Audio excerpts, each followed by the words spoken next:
Somebody just confirmed they can see. All right, good. Awesome. Okay. Well, let's rock and roll. Let me just check up the polls there. So 10% of people say so far good blood sugar, good weight, 20% pre-diabetic, 20% diabetic meds only, 0% diabetic need insulin, and half of you that filled it out said good blood sugar but need to lose weight. Excellent. All right. Well, you're in the right place.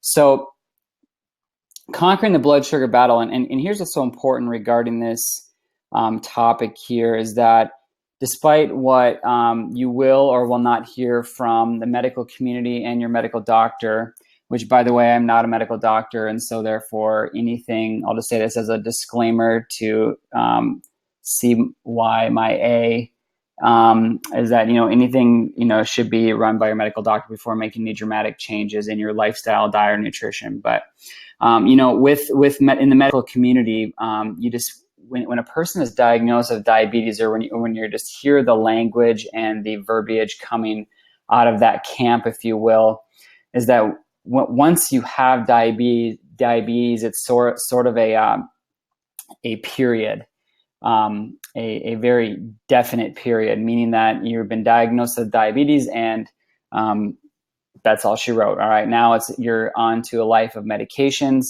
And then eventually insulin and early death and neuropathy and surgeries and amputations. And, yes, there's always encouragement to make lifestyle changes, but there's never anything concrete that is done for that. And, therefore it's just people just get worse and worse and worse. So we're just not okay with that. And I'm going to be sharing with you that there are ways to reverse diabetes. And more importantly, of course, there's a large percentage of people on here too, is that we want to prevent it in the first place. So hold on here. Let me, it's going to make me do this. There we go. Okay. So in order to have victory over something or to reverse it, or to prevent it, you have to know what the quote unquote enemy is, okay? So diabetes is a disease which the body's ability to produce or respond to the hormone insulin, which is made in your pancreas, is impaired, which results in abnormal metabolism of carbohydrates specifically, and then therefore it elevates levels of glucose in the blood and also the urine. Now, like I said, nearly all cases are treatable and preventable with proper diet and lifestyle. So the important thing to understand is that you are responsible for this disease. The majority of cases are type 2, which is really lifestyle induced. So that means that 90% of the people that get diagnosed with diabetes are responsible for their diagnosis. Now, that doesn't mean that there's not ignorance involved, that there's not, a lack of information. It doesn't mean that there's a lack of, like a person may not know and understand it, but they are responsible for it because no one is controlling what foods are going into your mouth or, the times you get off your butt and go exercise, things like that. All right. The only person responsible for a type 2 diagnosis of diabetes, or at least a far, far, far majority of them, is you. So if we kind of look at this pace and rate of where our country is going right now, these were obesity trends back in 1994. So this was only 23 years ago. And you're looking at the entire state, country of every state. So you can see that this light blue color going through the majority of the countries is showing that the obesity percentage of people that would be over 30 pounds overweight, only 10 to 14% of the population in those states could report those statistics. And if you look at, there's about 15 or so states where 15 to 19% of the people could say that they were 30 pounds overweight. Now, if we go into 2015, which is the last year they made this infograph, I mean, look at what happened. There's no longer any blue on the map. If we see, North Carolina here shows that 30 to 35% of the population are now reporting 30 pounds overweight. There are some states that have over 35%, Mississippi, Alabama, Louisiana, West Virginia, right? And there's really only a handful of states that can say they're still in the 20 to 25 percentile there. And so that's in just a 20-year period that the numbers changed that dramatically. And so you can imagine if the rate of this happening, if we look at 2035, like when my kids are going to be my age or close to that, it's like we should be expecting to probably see the majority of states have over 50% of the population being overweight. Okay. Now, why am I talking about that? Well, diabetes and blood sugar plays a huge role with your obesity and weight and being overweight, as shown by this here out of Journal of American Medical Association. So you can see that as the mean body weight rose, okay, over this has just been a 10-year period, right? Diabetes followed very close, and if you were to draw a mathematical trend line through that, you're going to see it would be almost identical to that. So they go hand in hand. Here's the bottom line. And typically, we used to kind of call this, that would be adult onset diabetes, right? Type 2 diabetes. But now, unfortunately, the number of kids and adolescents getting it are, and in many cases, getting it when they're very young. This is to really drop that label for it, or sort of that layman's term for it, because it's not the truth anymore. So, for me, diabetes, if you want to be scared by diabetes, all you have to do is do a Google search for just looking at diabetic neuropathy, diabetic ulcers, and you'll pretty much be sick to your stomach. And for me, it's like, well, that's pretty harsh, but and some of the dietary changes I'm going to recommend for you tonight are going to seem extreme, but when you look at an ulcerated diabetic foot, to me, that's extreme. When you hear about people that have neuropathy so bad that they can hardly walk anymore, they can't get a decent night's sleep from it, and their feet and their toes are literally dying. I mean, that to me is extreme. But diabetes, especially over a long term, causes major damage to the heart, the blood vessels, the eyes, kidneys, and even the nerves themselves. It dramatically increases your risk of heart disease and stroke. It absolutely lowers your immunity and your ability to heal, which is why those ulcers come into play, because it's just like, small wounds take forever, and therefore they get worse and worse and worse. It's the leading cause of blindness and kidney failure. And then when the nerves become damaged enough from a condition called neuropathy, that can eventually lead to amputation. And so some of the warning signs of diabetes or blood sugar imbalance, blood sugar issues that are getting pretty bad, can be numbness, tingling, pain, or weakness. So, most people are familiar with two types of diabetes, type 1 and type 2. Type 1 is going to be an insulin dependent. You see this a lot. That's an autoimmune version. It's often, what we're finding being linked to vitamin D levels, gut flora, right? Even things like vaccination. Has showing a uptick in type 1 diabetes. So those people have a significantly impaired, if not 100% impaired ability to make insulin, their pancreas, and almost always require to be on insulin. However, I have actually several friends who are type 1 diabetic that are able to operate off of no insulin whatsoever by really keeping their nutrition and lifestyle under control. And actually, two of them I know run Ironman. So they run literally the most extreme races and train for that without any insulin whatsoever, which is pretty stinking cool. Type 2 diabetes, or diabetes mellitus, or mellitus, depends upon how you pronounce it. That's going to be typically a lifestyle-induced, a lifestyle-acquired diabetes. And so it doesn't start off as insulin-dependent always, although it kind of progresses into that eventually, because the drugs, of course, are just going to sort of cover up the symptom like all other drugs do.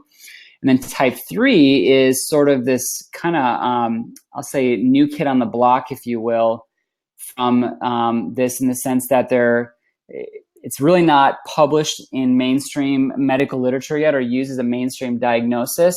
However, they're calling that really dementia. They're finding that dementia and amyloid plaque in the brain, a lot of brain conditions that show up with that, are coming from a different type of blood sugar issues. So, it's no surprise that as we find an increase in blood sugar, that we're also finding an increase in disease like dementia here in the United States as well.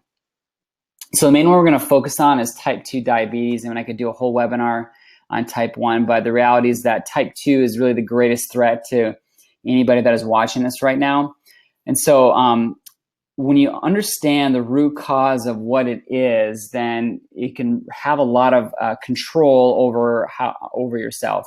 So type 2 diabetes is not a blood sugar problem, but it's actually an insulin signaling problem. So if you look in this little graph right here, make it a little bit bigger. Here we go. So I see the pancreas right here, this little worm-looking thing, and then you got insulin, and then you have insulin receptors, and then here's the sugar. So in a healthy individual, in the response to glucose in the bloodstream, the pancreas is going to secrete insulin, okay? And the insulin is going to bind to an insulin receptor on your cell. This is a cell right here. And that's going to therefore then create a chemical reaction that's going to open up this channel right here, and glucose can enter into the cell to provide energy for the cell to do its basic functions. In type 1 diabetes, this is a quick example, okay? You can see that the pancreas is essentially broken, all right, the islet cells in there. And so therefore they don't make enough insulin. So therefore there's not enough insulin receptor signaling going on. And therefore the channel is not activated, and the glucose stays in the bloodstream, and then therefore that's why they have to supplement insulin in order to make that process, to make up for the lack of the body's ability to work normally.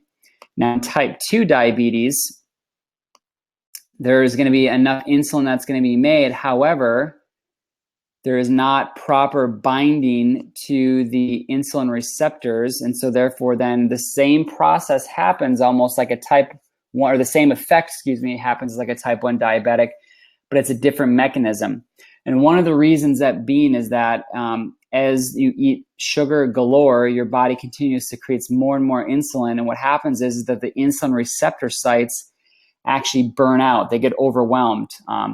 We kind of commonly call this in our little circle pancreatic poop out, in the sense that it just eventually just kills off, or those receptor sites just die off. And then therefore, even though the insulin is producing it the right amount for the right reason, then it's not being able to engage with the cell, and therefore the cell doesn't know what to do without the proper signaling.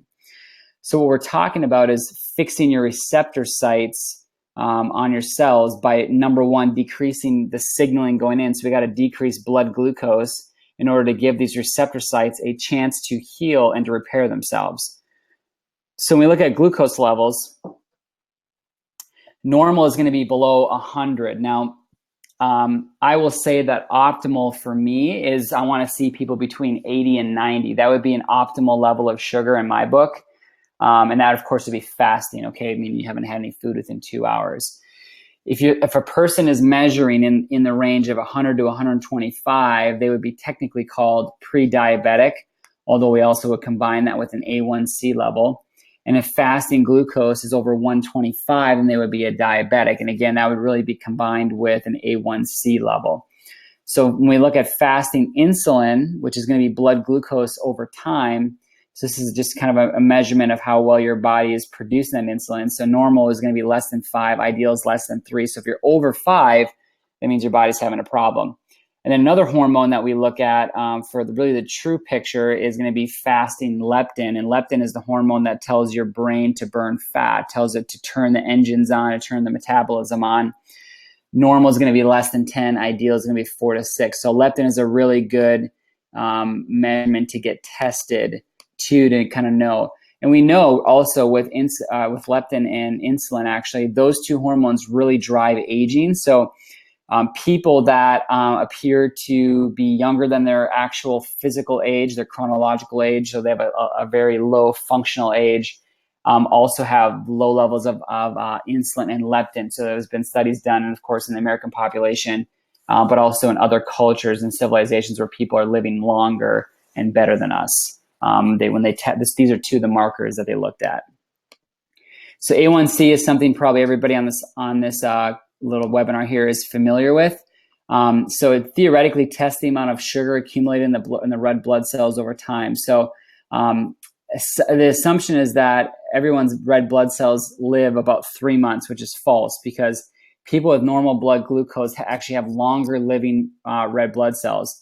And also people with anemia will have shorter lived red blood cells. So the A1C is really kind of a extrapolated test. It's not an extremely accurate test. I mean, but unfortunately, it's really become the gold standard for measuring blood sugar. So for me, if you really want to know the state of your blood sugar health, I would not rely on an A1C number because it can show up too late or not be accurate enough. But the way you want to do it is by actually testing your blood sugar. So knowing your fasting blood sugar levels, okay?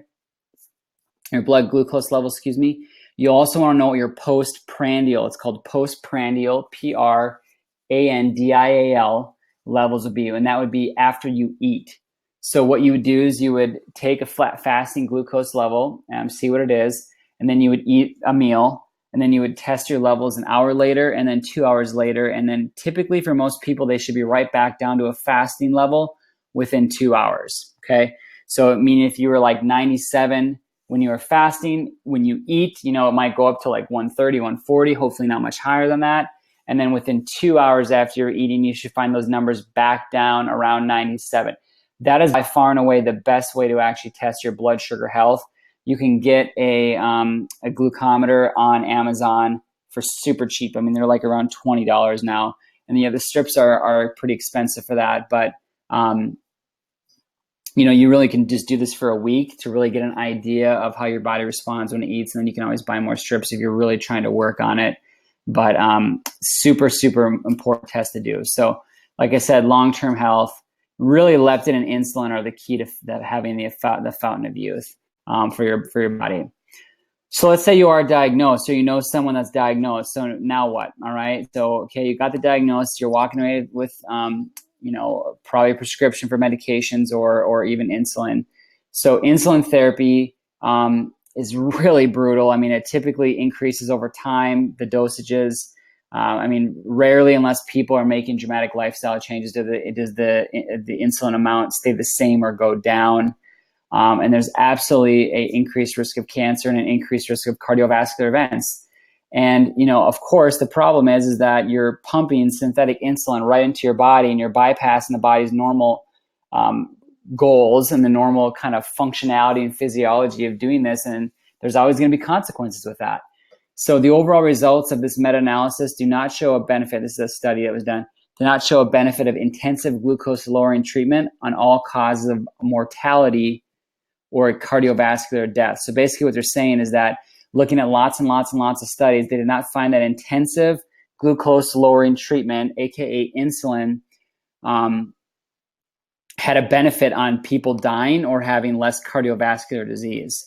So meaning like by not doing it in other words. But there was a 19% increase in all-cause mortality, and 43% increase in cardiovascular mortality cannot be excluded. So meaning that people that were on these intensive glucose-lowering treatments were almost 20% more likely to die, and 43% more likely to have a cardiovascular death, heart attack, right, or myocardial infarction or stroke or something like that. So one example of just horrible, brutal blood sugar medication. And again, I'm saying if you're on insulin right now or you're taking a blood pressure medication, I'm not saying to stop that without, working with your doctor or working with a healthcare professional to do that. But you got to be aware that this is it, as far as the medical system has for you. So Avandia came on the market in 1999. And so 8 years later, there was a study that was done, New England Journal of Medicine, and found out saying that these people had a 43% increased risk of having a heart attack on Avandia and a 64% higher risk of cardiovascular death. So 80,000 people on Avandia suffered strokes, heart failure, and other complications. And it still took 10 years to restrict the use. And there's so many other medications, glyburide, glibazide, metformin, that are given today, right? And here's the reality is that all these are doing is treating the symptoms, all right? They're never going to get to the cause of the problem from that, and they have massive side effects, all right? Most diabetic medications increase your risk of cancer, just pure and simple. And a huge business, the diabetes business, right? So you can go to places like Walmart or CVS, right? And you'll see the little diabetic supply section, and you look at the foods that are in there. And here's just an example of one of the foods that, as far as the ingredient label. So you can see water, and then corn maltodextrin, which is going to be sugar, a form of sugar, milk protein concentrate, fructose, which is sugar, glycerin, which is sugar, cocoa powder, soy protein, so it's got soy in there, high oleic safflower oil, which is a bad oil, right? And then you have canola oil, more soy oil, right? All these preservatives and fillers here. Sucralose, which is an artificial sweetener, which is even worse. Coloring, right? All these just toxic chemicals in there with a few vitamins mixed in. And so it's like, how could you ever expect that this person shopping in this section, trying to do well, and with no education, is ever not going to be a diabetic, or more importantly, going to die faster by probably living off these types of food supplies and tools? It's just brutal stuff.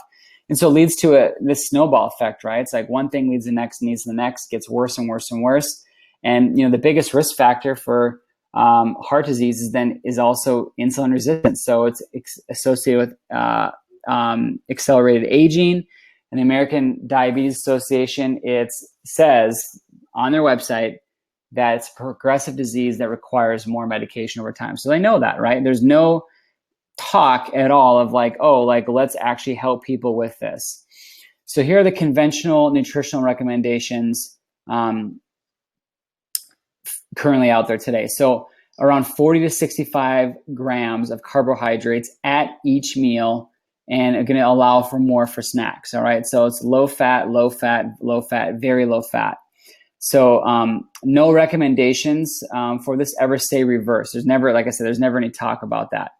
So diabetes, according to Dr. Sarah Hallberg, who's got a great TED Talk. If you've ever watched TED Talks before, it's about 20 minutes long, maybe a little bit less than that. A great TED Talk that really just hammers down the points of these this webinar here tonight, that talks about carbohydrates and how it's leading to diabetes. She's actually an obesity doctor, helps people lose weight, and she had to throw out all of her recommendations based on the research that she finally did. But says that diabetes is a state of carbohydrate toxicity. So here's a major myth, all right? Or I should say a major truth, is that your body does not have to have glucose from your diet. So carbohydrates are not an essential nutrient for the human diet, meaning that the human body can live off of 0 grams of carbohydrates indefinitely, provided it's getting proteins and fats. You literally do not have to have carbs. There are certain cultures on planet Earth that still to this day eat 0 carb diets, right? And they are alive. One that's an extremely low and almost 0 carbohydrate diet is going to be the Inuit diet. Okay, so we're talking like North Pole or very very high North America, because they're mainly eating protein and fat, blubber and fish, okay, all day long. So, but the human body, let me say it again, needs 0 carbohydrates, 0, in order to live and function. I'll let that sink in. All right. So when you see going back here that they want you to have 40 to 65 grams of carbohydrates at each meal plus snacks, it's literally on the opposite of what the human body actually requires. So type 2 diabetes can be reversed through diet changes. And in a study that was done, it can happen as quickly as 1 to 8 weeks. And I've seen that in my clinical practice all the time, if the person is willing to make the changes. In fact, recently with a new weight loss program that we have, which I'll talk about more later, we have a person who their blood sugar dropped 50 points in 1 week. Their fasting blood sugar dropped 50 points in 1 week. And technically within 1 week, based on that, they were no longer a diabetic. Okay. So a dramatic diet change in diabetics reversed most features of diabetes within 1 week and all features by 8 weeks. But that's a study done by Dr. Roy Taylor. So the best way to predict the future is to create it. So you're creating your future, a new future, a blood sugar future, by making these dramatic changes. And in our clinics, we crush diabetes. I mean, literally, and I'm talking my clinic and the other Maximize Living clinics around the country, North America, we reverse diabetes all the time. And quite frankly, we don't get paid enough to do that. We're not even getting a fraction of what the drug companies are to actually heal people. That's okay. I guess I can sleep well at nighttime, and there'll be a special place in heaven reserved for me. But here was a study that was done actually by Dr. Fred Roberto. Some of you may know him. He is the Max T3 creator. And actually, as someone I went to school with, Dr. Aaron Sousley, a published study that was done where they did a 61-year-old male with a 20-year history of diabetes, right? And after undergoing chiropractic care and dietary modifications, no longer had type 2 diabetes. No, so it was the research study that was done, which is pretty cool. And really, we could have thousands of these. It just takes a lot of money to produce studies like this. So we just unfortunately can't do it other than, anecdotal and just sharing it on Facebook, right? But as far as getting published literature, we don't have the billions of dollars that it takes in order to make this kind of thing happen yet. It'll happen though. So sugar and type 2 diabetes, obviously the number one problem here. And remember, carbohydrates are going to turn into sugar inside of your body. So your body is going to use insulin to move sugar into the cells for energy rather than leaving it in the bloodstream. So the constant bombardment of sugar causes the insulin receptors on the cells to burn out. And that's what I was talking about earlier. So it's this constant bombardment of sugar causes your pancreas to secrete insulin continually, trying to deal with that. But there's only so much of a limitation that it can do, especially over time, till it eventually gives out and starts having major issues. So one thing keep in mind, and I can probably say that 95% of people, and that's just a Dr. Barnes stat, but I would say almost everyone would say that when they come to my office and they're trying to lose weight, they're saying that, oh yeah, and especially if they came to one of my seminars, they're like, oh yeah, I knew all that before. I'd heard that before. I don't eat sugar. And what they mean is they don't drink soft drinks. They don't drink soda. They don't eat cake anymore, or very rarely. They don't eat cookies. They don't eat those obvious things. But when we actually run a food diary on them and have them write down every single thing, including their condiments and just their season, everything that they do, everything they drink, those people, especially if they need to lose weight, typically have massive sources of hidden sugar. And really, they're not that hidden, but I would just say they're the less obvious. So, lunch meats, pizza, bread, oatmeal, rice, pasta, sauces, soups, crackers, fruit drinks, too much fruit, the wrong kind of fruit, canned foods, yogurt, ketchup, right? Barbecue sauce, mayonnaise. Their diet's loaded with this stuff. So you have to be reading labels and looking for sugar, but also you need to be looking and deciphering, investigating, well, what is turning into sugar and what I'm eating. So the plan we use, and this is in our Maximize Living Nutrition Plans book, which if you don't have this, it's available online. Just Google Maximize Living Nutrition Plans. It might be $20-25 plus some shipping or tax. It's a great book, but in there, this is the nutrition plan that we recommend that we see massive amounts of reversal of diabetes, weight, obesity, and all kinds of other lifestyle-related conditions. And really the three basic changes are, and it really is this simple. It's honestly simple to reverse diabetes, at least on paper. Now, willpower and your actual desire to change is one thing, because a lot of people are interested in making changes, but commitment is a massive difference in that. Being committed to making the changes is a big difference. So number one, sugar and carbohydrates. You have to eliminate grains, sugars, and fruit, except for berries, grapefruit, and Granny Smith apples. And, you know, as I'm writing this too, you can also do lemons and lime too, okay? So those would be the four to five fruits that you could still have, but I would even keep those in moderation. Don't be eating 17 grapefruit a day, all right? Even healthy grains are gonna turn to sugar very quickly. Quinoa, sprouted grains, Ezekiel bread, they turn to sugar very quickly. Protein, you're gonna want to moderate your intake of protein. So much lower than people might think. So 20 grams per meal for men and around 15 for women. So you're looking at 60 to 80 grams of protein per day for men and about 45 to 60 for women. So the reason why that's such a big deal is that a lot of times people will replace carbohydrates with protein. So they're like, well, I'll eat less bread, but I'll have twice as much steak, all right, or twice as many burgers. But the problem is that the excess protein turns to sugar.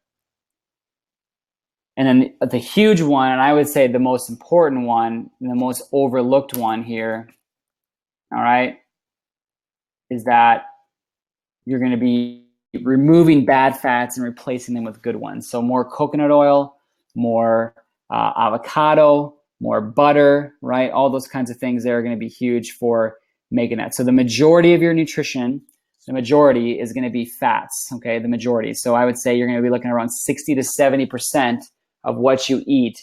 It's going to be primarily fat. And then the rest will be, 20% will be protein, maybe 10% sugar and carbs.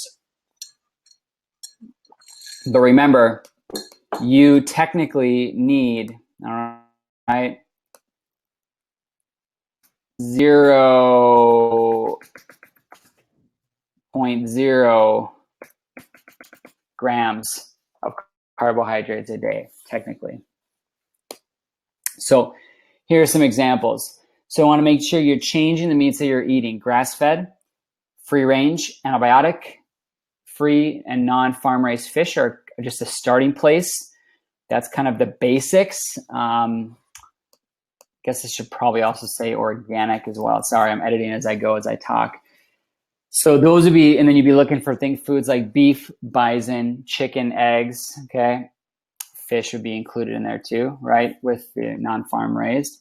So again, this is just a baseline. There's even higher levels than that, but this is where you're gonna at least make as many changes within this category as you possibly can.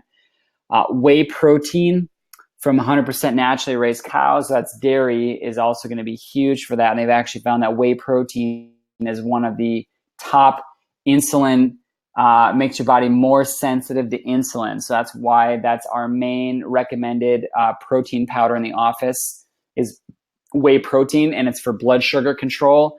It's also because of the amino acid content in there. You're not going to find a more complete amino acid profile that conveniently anyways. And so whey protein is dynamite. And so, and then like I said, adding good fats. So like walnuts, almonds, avocados. This is huge. I mean, like I eat so many avocados, it's not even funny. Omega-3 fatty acids like fish oils.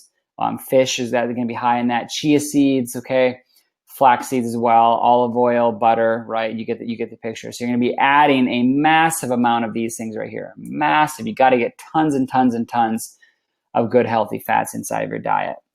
So here's what a typical day would look like for me. All right, and this is pretty standard. So I'm either going to skip breakfast altogether if I'm doing intermittent fasting. And if you're not sure what that is, you can go on my YouTube channel and search intermittent fasting Greenway Chiropractic, and you'll find that. Or I'm going to do a grass-fed whey smoothie. Maybe I'll switch it up and combine. I'll do some bone broth protein. I've been doing that lately. I've been kind of doing half and half. Or I'll do eggs with like butter and avocado. All right, you get the picture. So skip altogether if you're doing intermittent fasting, or one of these two options. Do I have some other things other than that? Sure, but it's rare. These are my go-tos, all right? I'd say 90% of my breakfasts are either the smoothie or eggs. For lunch, going to do, and this is, again, pretty standard, a salad with protein or have some leftovers from the night before, okay? So salad with protein. Lately, we've been doing some organic, antibiotic-free turkey breast. There's like a protein source on there with, like, you know, bell peppers, onions. What else do we do in there? We'll put some like pumpkin seeds, some kind of organic sprouted pumpkin seeds.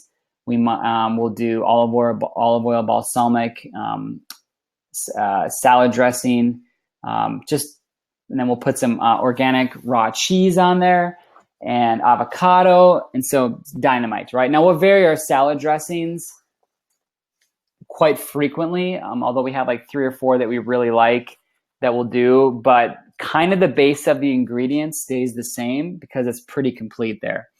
And then for dinner, this one for me is actually going to probably be lunch is my biggest meal, I would say. I eat the most at lunch. Dinner is pretty close to that though. My breakfast isn't huge, but it's very complete.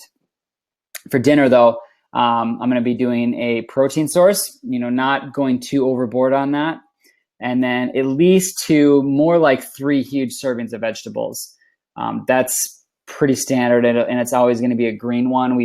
We'll rotate between like broccolini, asparagus, broccoli itself.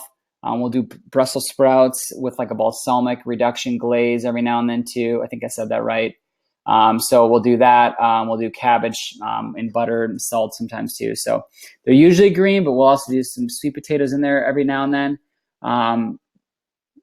For me, as I'm kind of working out like crazy, I'm doing more sweet potatoes, but otherwise if I wasn't, I wouldn't be doing too many sweet potatoes because they are fairly high in glycemic too, and they can make it difficult for people to lose weight.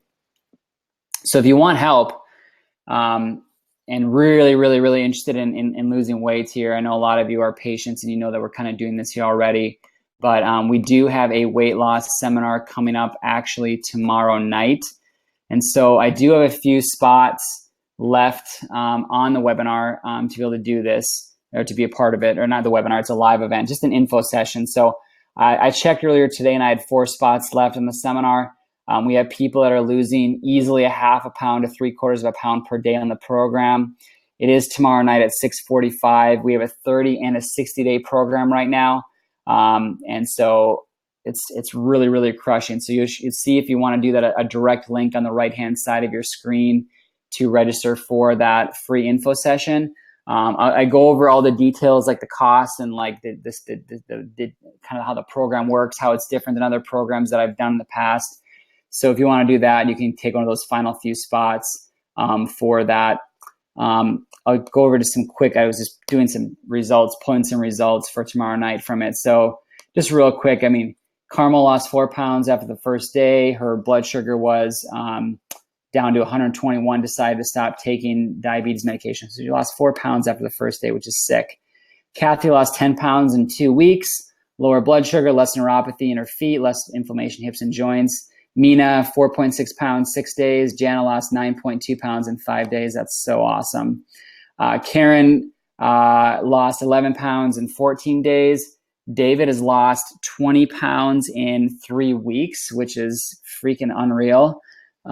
Camille lost 12 pounds in 3 weeks. Diane has lost 8.6 pounds in 2 weeks, and she admitted she had a really bad cheat day. They had a anniversary dinner, I guess, or day really, and they went all out like on bad food. So, but still lost 8.6 pounds in 2 weeks. Sean lost 10 pounds in 12 days.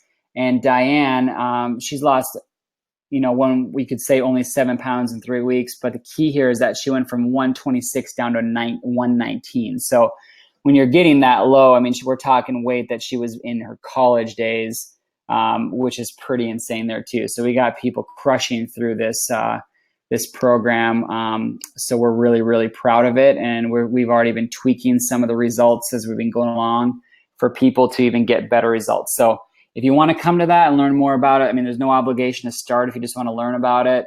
You just got to register through the link that I posted on the right-hand side of the screen there. So you should see it now. Okay, so it's there. If you want to do that, you can click on it and get registered for that. And I'm going to keep going while you're doing that, so you can just listen to the sound of my voice here. I'm going to talk about a couple products that I like.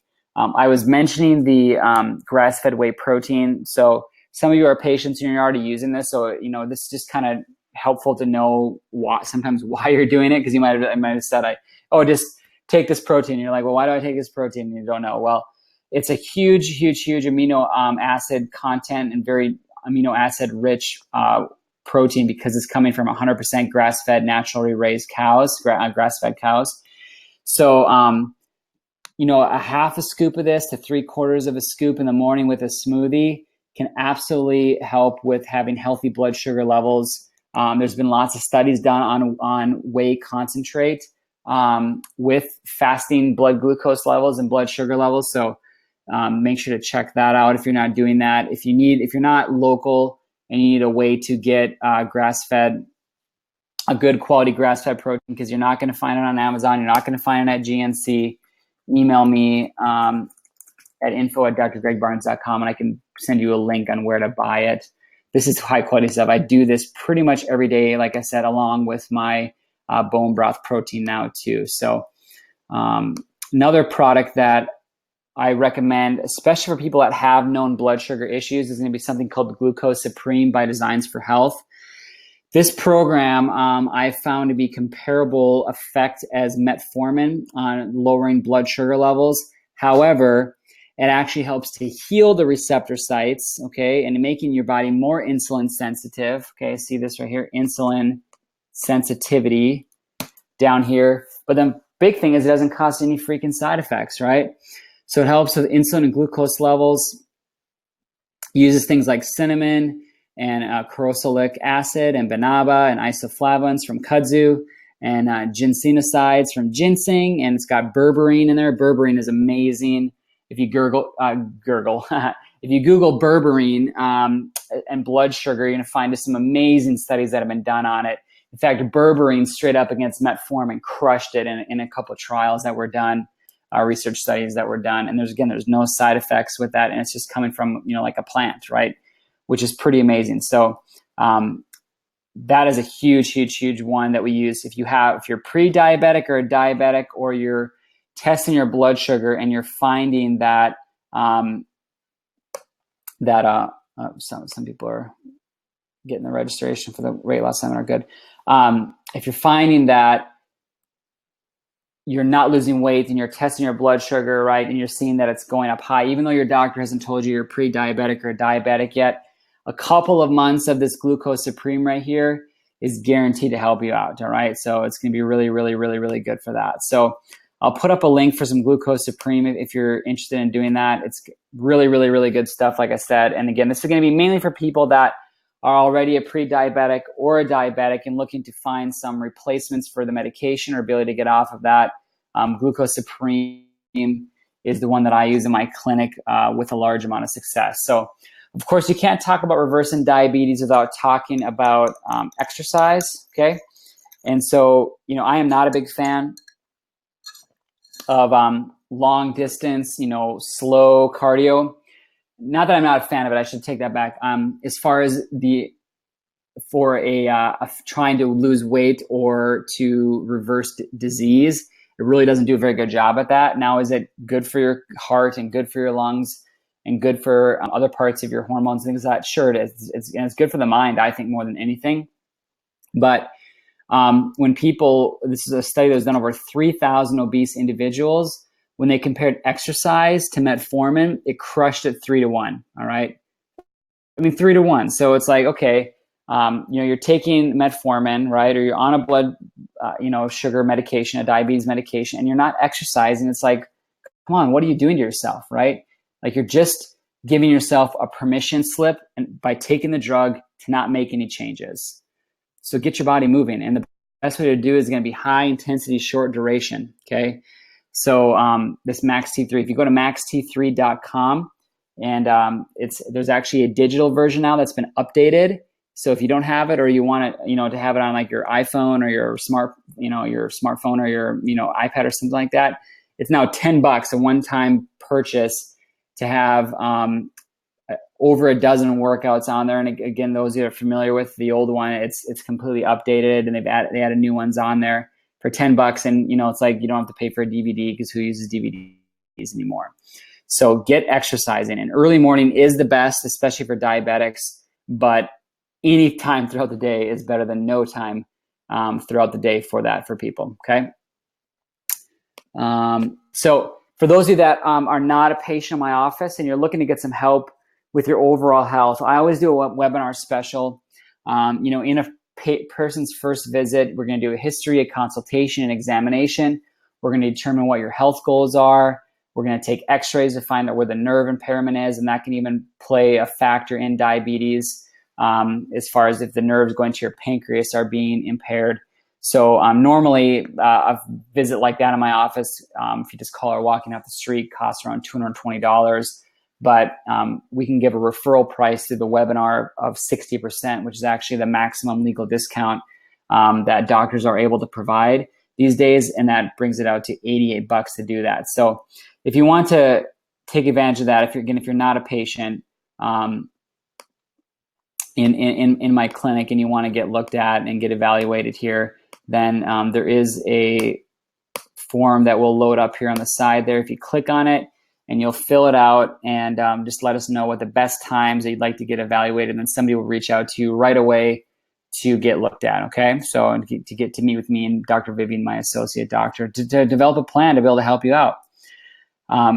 Last event that I'm going to talk about here before we go over some questions is going to be a special vaccination or vaccine and natural immunity seminar that I have coming up. So this is taking place on Saturday, August 5th. So it's a Saturday morning from 9 to 11. And those are my two kids, by the way. That's an updated picture. Aren't they so cute? Oh my gosh. It's pretty darn cute. So that's Nora right there, and that's Leo. Both of them are unvaccinated and extremely healthy. My wife is unvaccinated. So what I do, and I know a lot of you have been to this before, it will be updated. This is, if you've been to it before and you're like, I don't need to come to that again, then you owe it to your friends and your family members to do everything possible to get them to come to the seminar with you then. Just go with them in order to help them kind of be there as a support system, all right?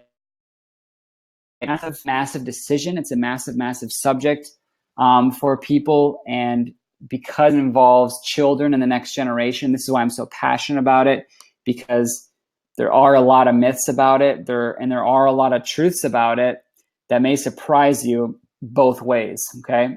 And so we'll talk about the risks too. But more importantly, how there are natural ways to build immunity. So what does that look like, all right? If you're not going to vaccinate or not going to take any vaccines, even if you're adults, if you're not going to get, the chickenpox vaccine or the herpes vaccine or whatever it is, shingles, well, then you better know, well, how the heck am I going to be building natural immunity so I don't get those things, okay? So that's coming up on Saturday, August 5th, and I also have a link for that one as well. So it's going to be right at my clinic, so you can register for that as well. So I'm going to stop and take some questions here. So we have a question. Hold on one second. So problem is the opposite. I suffer from really low blood sugar, hate to eat, and I don't eat often. All of a sudden I get shaky, sweaty, nauseous, and sick. What do I do to stop that? And what do I do to stop the ill feeling? So this is very interesting question. And I'm glad you asked this because this is very relevant. So the interesting part is what you would do to fix low blood sugar is exactly the same thing as you would do to fix high blood sugar. And I know that seems kind of crazy, all right? But this is exactly what you would do, all right, to do is exactly what I went over. You're going to cut down your carbs like crazy because basically it's your body's hormone system is having a terrible time processing the carbohydrates. It's doing it inefficiently. So you're going to do exactly the same recommendations I made. Now, you wouldn't necessarily take any supplements like I showed on there. to do that, because that's going to lower your blood sugar more. But the nutrition and the lifestyle plan that I went over is exactly the same as what you do as if you did have diabetes. And if you need more help with that, you can email me.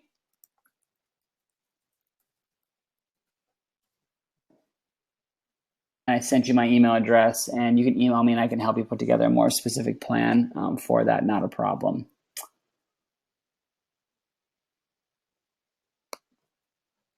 Any questions?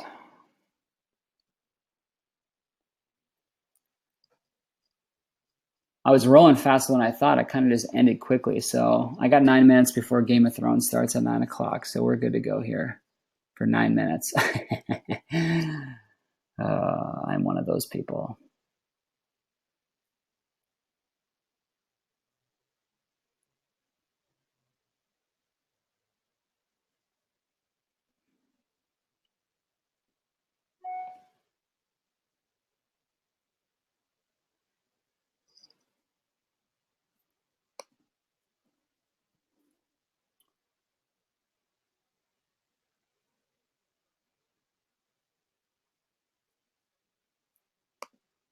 Any questions whatsoever?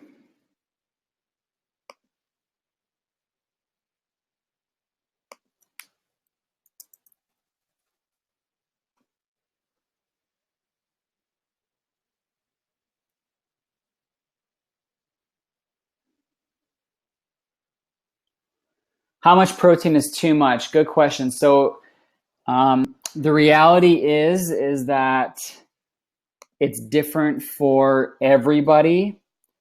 And the most specific way to know it would be to test your blood sugar. So you may not like that answer, Don, but that honestly is the best way I can answer that. In general, the recommendations that I gave of around 20 grams is going to be the majority of the bell curve is going to fit within that amount. Now, can some people do more than that? And do some people need less than that? Yes. But so you're looking at 20 grams a meal, give or take. In general, for people that are trying to lose weight, you're going to want to go under. If you're not losing weight on 20 grams, then you're going to need to probably cut back. I'd say 25%, maybe go on down to more like 15.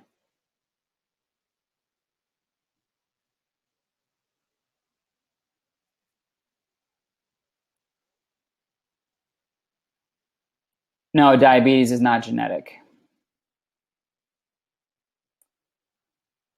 There's a funny joke that says diabetes is not run in your family. It's that no one runs in your family. Diabetes is not run in your family. It is that no one runs in your family.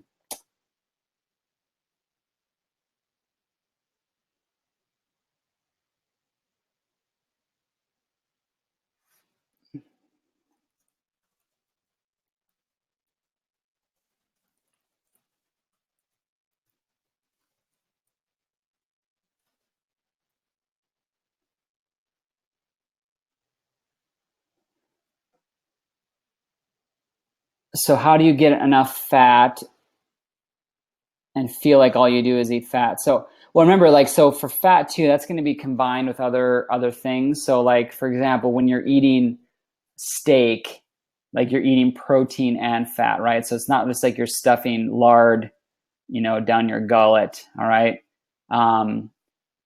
So for me, it's really adding fat to things I'm already doing. So I'll give you an example.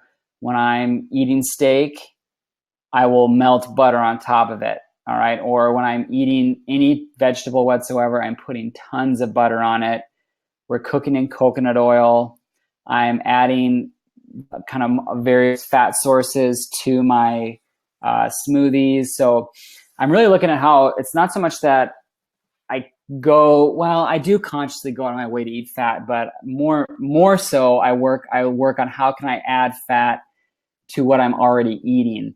And it's less about having huge quantities of it at any given time. It's more of just a consistent and regular thing. So, coconut milk in my smoothie with maybe some coconut butter, or some coconut oil on top of that. I'm putting, butter and oil in my coffee, or heavy whipping cream. For lunch, we have the olive oil in the salad, plus the avocado, plus the cheese, right? Cheese is going to have a lot of protein and fat in it, and a little bit in the turkey, not much there, but, so with that, and then dinner, it's like, again, tons of butter melted over my vegetables, maybe even have a little bit more avocado there, depending upon how much I've had throughout the day. So I don't know if I'm answering your question exactly how you're looking at for there, but it's more so in addition to what I'm already doing versus like really working hard at it. Unless you're starting from the beginning, of course, you're gonna have to work pretty hard at it, but I don't think that's the case for you.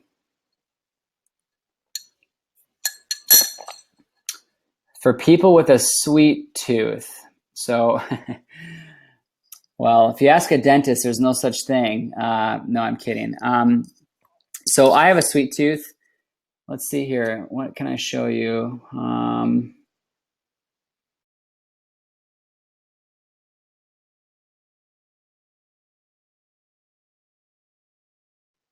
Drinking one of these guys right now. We're on the phone, Zevia. So this has zero, I don't know, it might be backwards, I'm not sure, but it has 0 grams of sugar, and it just has stevia and erythritol in it. I also have been sipping on greens the whole time. You might have heard my straw clinking around. So this is dynamic fruits and greens. And so literally this has 20 servings of fruits and vegetables in it. And I've been drinking it the whole time, and there's no sugar in it, but it tastes like pink lemonade. I kid you not. So this is dynamite stuff here. So I also make snacks that kind of revolve around, like we'll do whipped cream and berries. So we'll just blend up heavy whipping cream until it's, and put some stevia and some vanilla in there, and then put that over some fresh berries. What else do we do? So we use a lot of stevia, not as many sugar alcohols anymore. We're getting away from that a little bit, but we do that. There's a lot of great recipes online for that. Actually, that book that I showed, the Maximize Living Nutrition Plans, has a ton of great recipes in there too on what to do for a, quote unquote sweet tooth. But typically, if you're craving sugar, the best way to satisfy that craving is to eat fat.